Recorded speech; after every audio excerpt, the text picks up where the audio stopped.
Exam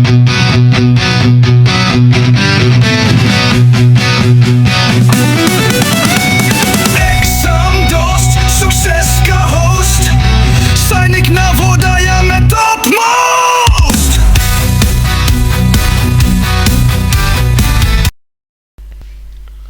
Hello and welcome everybody to the session on climate, vegetation and wildlife of India. So first we will understand the term climate, and for that we will discuss weather. Weather is about day-to-day changes in the atmosphere. It includes changes in the temperature, rainfall and sunshine. For example, as such, it may be hot or cold, sunny or cloudy, windy or calm. That will be to define the weather. You can have a look here and understand what do we mean. Cold, windy, cloudy, sunny. Talking about the seasons. The major seasons recognized in India are the cold weather season, which is the winter season, which is from December to February. The hot weather season, which is the summer season, which is from March to May. The southwest monsoon season, which is the rainy season, which is from June to September. And the season of retreating monsoon, which is the autumn season, which is October and November. Moving on to the cold weather season or the winter season. During the winter season, the sun rays do not fall directly in the region. As we have seen in the discussion of motion of Earth, during the winter season, the sun rays are slanting. And as a result, the temperatures are quite low in the northern part of India. Because you can see that the sun rays are not falling directly, but they are slightly tilted. So where the sun rays will be direct, it will be the summer season, and where the sun rays are not direct tilted, it will be the winter season, as it is visible in the picture here.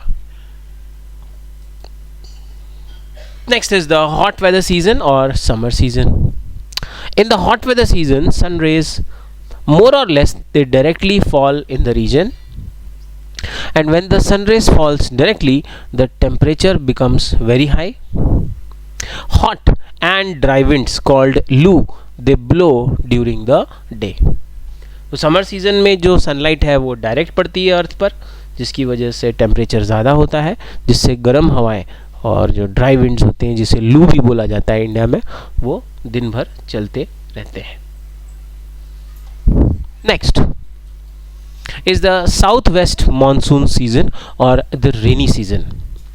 This season is marked by the onset and advance of monsoon. The winds blow from Arabian Sea and Bay of Bengal towards the land. They carry moisture with them, and when these winds strike the mountain barriers, the rainfall occurs. You will be able to understand this through this diagram. You look at this picture here. From the Arabian Sea, from the Indian Ocean and from the Bay of Bengal, the wind is blowing. और जब Arabian सी, Indian ocean और बे of Bengal के ऊपर से हवा चलेगी, तो आपको पता है कि इवेपोरेशन हमेशा होता रहता है. तो इवेपोरेशन होने की वजह से ये जो विंड है, ये जो हवाएं हैं, इनके अंदर एक मॉइस्चर आ जाएगा. ये मॉइस्चर को अपने अंदर एब्जॉर्ब कर लेंगे, और जब ये मॉइस्चर वाली विंड हमारे माउंटेन्स से, जैसे कि हमारे पास सह्याद्री माउंटेन्स हैं जिसे वेस्टर्न घाट्स कहते हैं, ईस्टर्न घाट्स कहते हैं, ये ईस्टर्न घाट से जब ये टकराएंगे और यहाँ पर जो नीलगिरी माउंटेन से ये टकराएंगे, यहाँ पर विंध्यास रेंजेस से टकराएंगे, यहाँ पर सतपुड़ा रेंजेस से टकराएंगे, यहाँ पर अरावली रेंजेस से टकराएंगे, तो हमें क्या देखने को मिलेगा? हमें रेनी सीजन देखने को मिलेगा. इधर गारो, खासी, जयंतिया हिल्स से टकराएंगे तो हमें रेन्स देखने को मिलेंगे. That is the rainfall pattern. इसको और अच्छे से समझ लेते हैं. यहाँ आप देख सकते हैं कि ये अरेबियन सी के ऊपर से ये एयर उड़ रही है, एयर आ रही है, विंड आ रही है. और जब अरेबियन सी के ऊपर से विंड आ रही है तो भाई पानी के ऊपर से हवा उड़ेगी, तो पानी में इवेपोरेशन हो रहा है, तो वो इवेपोरेशन की वजह से जो हवा होगी उसके अंदर मॉइस्चर आ जाएगा, और जब ये टकराएंगे माउंटेन से तो ये रेन्स बन के गिरेंगे. Next is the season of retreating monsoon और autumn season. Wind move back from the mainland to the bay of Bengal. अब इंडिया के मेनलैंड से जो लैंड वाला पार्ट है उससे विंड वापस जाएगा किधर, बे ऑफ बंगाल की तरफ जाएगा. And this is the season of retreating monsoon. This is felt in the southern part of India, particularly Tamil Nadu और Andhra Pradesh. They receive rainfall in this season. आपको एक बात समझनी होगी कि पूरे इंडिया में जुलाई में और अगस्त में रेनफॉल होता है, लेकिन आंध्र प्रदेश और तमिलनाडु में अक्टूबर और नवंबर में आपको रेनफॉल देखने को मिलेगा. और ये कौन सा रेनफॉल होता है, ये रिट्रीटिंग मानसून या ऑटम वाला रेनफॉल होता है. तो जुलाई में अगर इंडिया में बारिश हो रही होती है तो तमिलनाडु और आंध्र प्रदेश में नहीं हो रही होगी. वहाँ पे कब होगी, अक्टूबर नवंबर में होगी. वहाँ पर रिट्रीटिंग मानसून की वजह से रेनफॉल थोड़ा सा लेट आएगा. However the climate is about the average weather condition which has been measured over many years. तो अभी तक तो हम बात कर रहे थे वेदर के बारे में. Weather day to day changes के बारे में होता है, लेकिन क्लाइमेट के बारे में जब हम बात करते हैं तो ये कई सालों का एवरेज लिया जाता है, over a period of 20 years 25 years, उसे हम क्लाइमेट बोलते हैं. सो climate is a broader aspect, वो थोड़ा ब्रॉडर कॉन्सेप्ट है. अब क्लाइमेट के अंदर क्या क्या चीज़ें आ जाती है, इंपॉर्टेंट है ना. सीजन ऑफ रिट्रीटिंग मानसून और autumn. The climate of India has broadly been described as monsoon type. हमारे इंडिया का जो क्लाइमेट है उसे मानसून टाइप क्लाइमेट कहा गया. Monsoon is taken from the Arabic word मौसिम. मानसून जो वर्ड है ये अरेबिक वर्ड मौसिम से आया है, जिसका मतलब होता है seasons. Due to India's location in the tropical region, most of the rain is brought by monsoon winds. अब हमें पता है कि हमारा जो इंडिया है वो ट्रॉपिक ऑफ कैंसर उससे पास होती है, मतलब वो ट्रॉपिकल रीजन में आता है. और ट्रॉपिकल रीजन में आने की वजह से हमारी कंट्री में जो रेन होता है वो मानसून विंड्स की वजह से होता है. मानसून विंड अभी हमने देखा, जो बे ऑफ बंगाल, इंडियन ओशन और अरेबियन सी के ऊपर से जो विंड उड़ती है उसे मानसून विंड कहते हैं. Agriculture in India is dependent on rains. Good monsoon means adequate rain and bountiful crop. Bountiful का मतलब होता है in good quantity, in big quantity, in big quantity, बड़ी क्वांटिटी में, प्लेंटी, बहुत ज़्यादा. तो हमें पता है कि हमारा तो जो एग्रीकल्चर इंडिया में मोस्टली वो रेन्स के ऊपर ही डिपेंडेंट है. अच्छी रेन होगी तो हमारा बहुत ही अच्छा क्रॉप भी होता है. The climate of a place is affected by location, altitude, distance from the sea and relief. तो किसी भी प्लेस का जो क्लाइमेट होगा ये 4 फैक्टर्स पर बेस्ड होगा कि उसकी लोकेशन क्या है, वो ट्रॉपिकल रीजन में आता है या टेम्परेट रीजन में आता है या फ्रिजिड रीजन में आता है. उसकी ऑल्टीट्यूड मीन्स उसकी हाइट क्या है, डिस्टेंस फ्रॉम द सी, वो सी से कितनी दूर पर है, और रिलीफ मतलब वहाँ उसका जो लैंड पार्ट है वो कैसा है, क्या वो कोस्टल रीजन है, क्या वो प्लेन लैंड है, क्या वो प्लेट्यू है, क्या वो हिल है. इसके बेसिस पर वहाँ का क्लाइमेट डिसाइड होगा. Therefore we experience regional differences in the climate of India. अब हमारे इंडिया में तो अलग अलग तरह के लैंडफॉर्म्स हैं, इसीलिए अलग अलग तरह के लैंडफॉर्म्स की वजह से हमें अलग अलग तरह के क्लाइमेट देखने को मिलते हैं. Jaisalmer and Bikaner in the desert of Rajasthan are very hot. Bikaner Jaisalmer Rajasthan में डेजर्ट एरिया हैं तो बहुत गर्म रहते हैं. While Dras and Kargil in Ladakh are freezing cold. और लद्दाख में ड्रास एंड करगिल जैसी जो जगह है वो फ्रीजिंग कोल्ड देखी जाती है.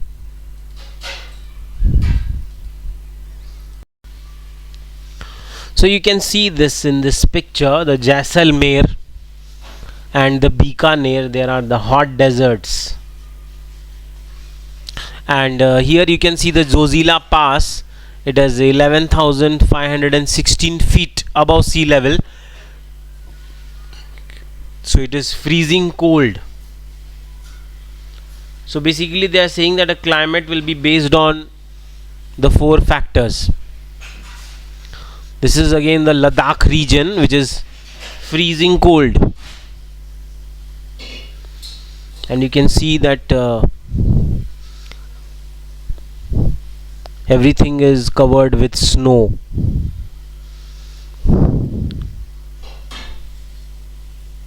Now compared to this, the coastal places like Mumbai and Kolkata, they experience moderate climate. Moderate means not very cold, not very hot. They are neither too hot nor too cold. Being on the coast, these places are very humid, means there is lot of hot in the atmosphere.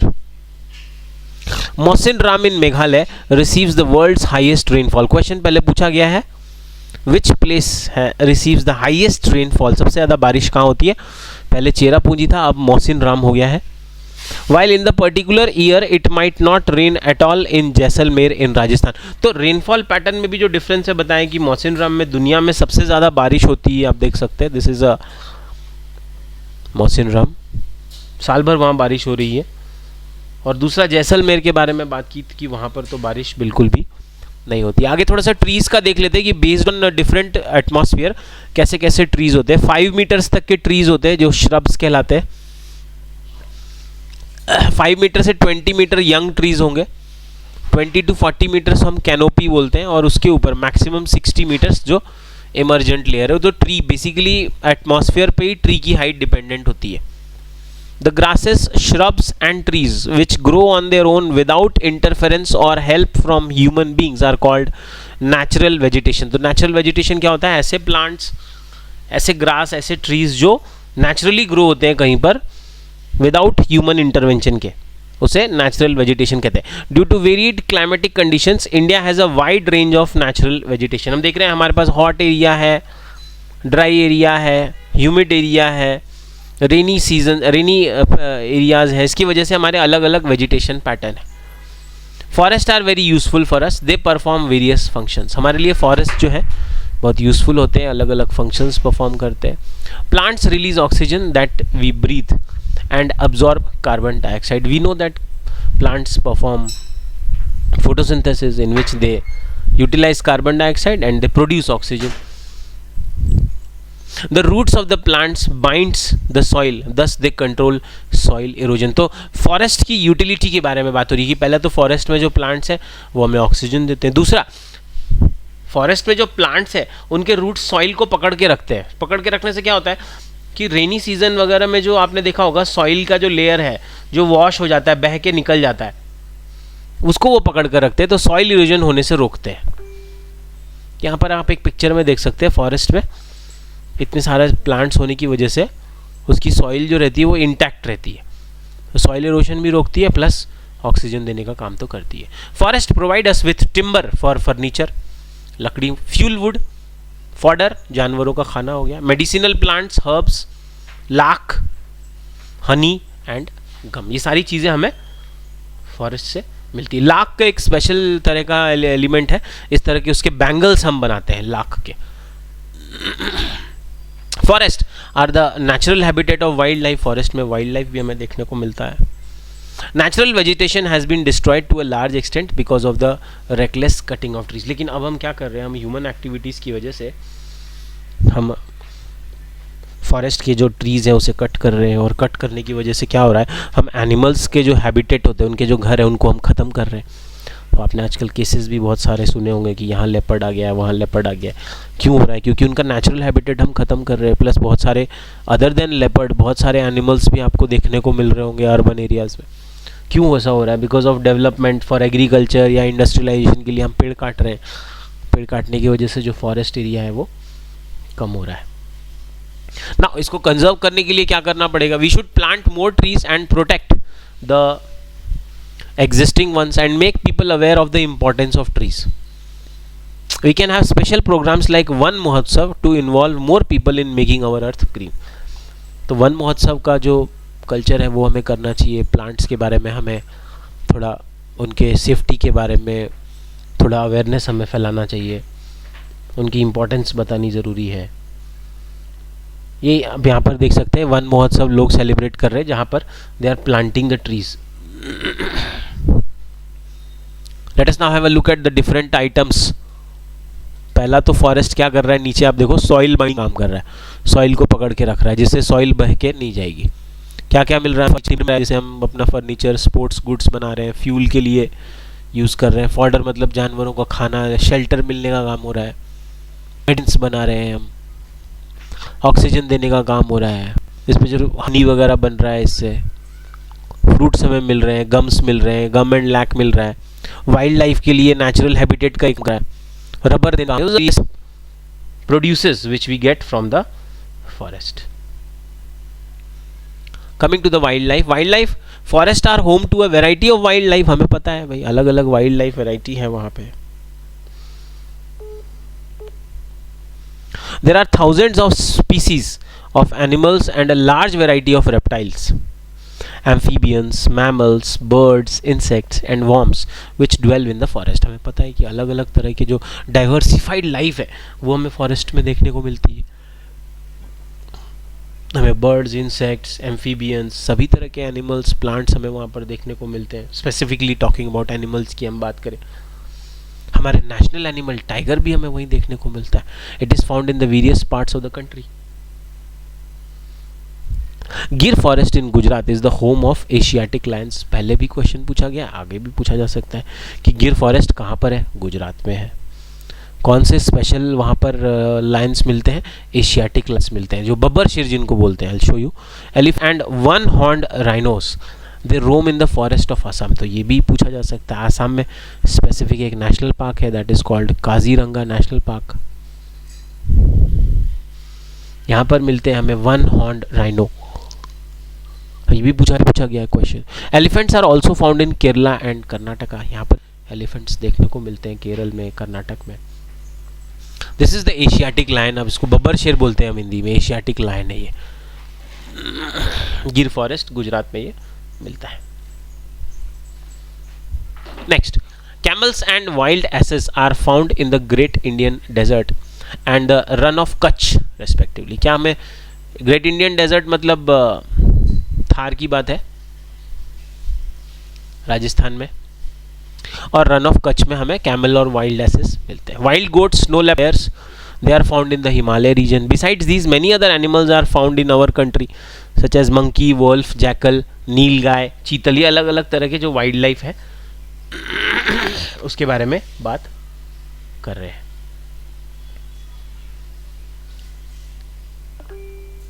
Next, India is equally rich. जैसे हमारे पास अलग अलग wild life है, bird life भी बहुत सारे हैं। We are equally rich in bird life.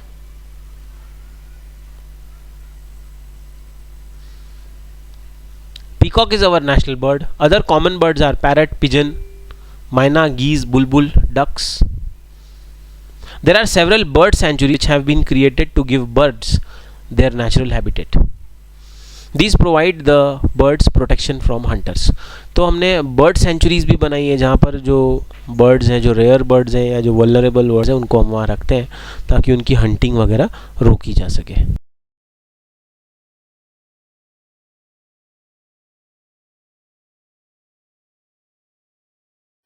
Now, other than the bird, there are several hundreds of species of snakes found in India. Cobras and kraits are important among them. तो पूछ सकते हैं कि India में कौन कौन से, वैसे तो इस पर नहीं आएगा क्योंकि अलग अलग तरह के स्नेक्स हैं। कोबरा एंड क्रेट कॉमन है।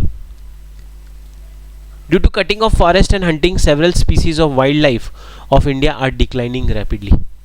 लेकिन अब क्या हो रहा है, हम फॉरेस्ट को कट कर रहे हैं जिससे जो ये स्पीसीज हैं, ये वाइल्ड लाइफ है जो ये, इनकी तेज़ी से इनमें कमी हो रही है क्योंकि इनके पास रहने के लिए जगह नहीं है। Many species have already become extinct. और इसमें से कई ऐसे स्पीसीज हैं जो अब एक्सटिंक्ट हो चुके हैं, मतलब ख़त्म हो चुके हैं, और अब हमें इनकी कंजर्वेशन की बहुत ज़रूरी है। You can also contribute in conserving wild life. You can refuse to buy things made from parts of bodies of animals. अभी इन एनिमल्स की बॉडी पार्ट से अलग अलग चीज़ें बनाते हैं, उनके बोन्स से हम, हॉर्न से, फर से, स्किन से अलग अलग चीज़ें हम जो बनाते हैं, वो सारी चीज़ें आप मत खरीदिए। अगर आप ये खरीदना बंद कर देंगे तो लोग जानवरों को नहीं मारेंगे। Every year we observe wild life week in the first week of October. Question पूछा जा सकता है कि वाइल्ड लाइफ वीक कब आता है? फर्स्ट वीक ऑफ अक्टूबर में आता है। To create awareness of conserving the habitat of animal kingdom. तो बेसिकली क्या है कि एनिमल किंगडम, उनका जो घर है, उनके बारे में अवेयरनेस फैलाने के लिए हमने वाइल्ड लाइफ अवेयरनेस वीक रखा है, wild life week first week of October में। अभी तक क्वेश्चन नहीं आया, लेकिन आगे चांसेस है कि क्वेश्चन पूछा जाए। Moving, talking about further migratory birds. Some birds such as pin-tailed duck, curlews, flamingo, osprey and little stint migrate to our country in winter season every year. ये ऐसे कुछ birds हैं जो इंडिया आते हैं, विंटर के सीजन में आते हैं। Smallest migratory bird little stint weighing as low as 15 gram from Arctic region travel over 8,000 kilometre to reach India. Such an interesting fact. 8,000 kilometre चल के ये आर्कटिक रीजन से आता है। आर्कटिक मतलब नॉर्थ पोल का जो रीजन है वहाँ से आता है। इसका वेट कितना है? सिर्फ 15 ग्राम है। वहाँ से उड़ के ये आता है और ठंड के सीजन में ये इंडिया आ जाता है। इस चैप्टर से एक क्वेश्चन हमें पूछा गया है, आगे भी चांस है कि एक क्वेश्चन हमें पूछा जाएगा।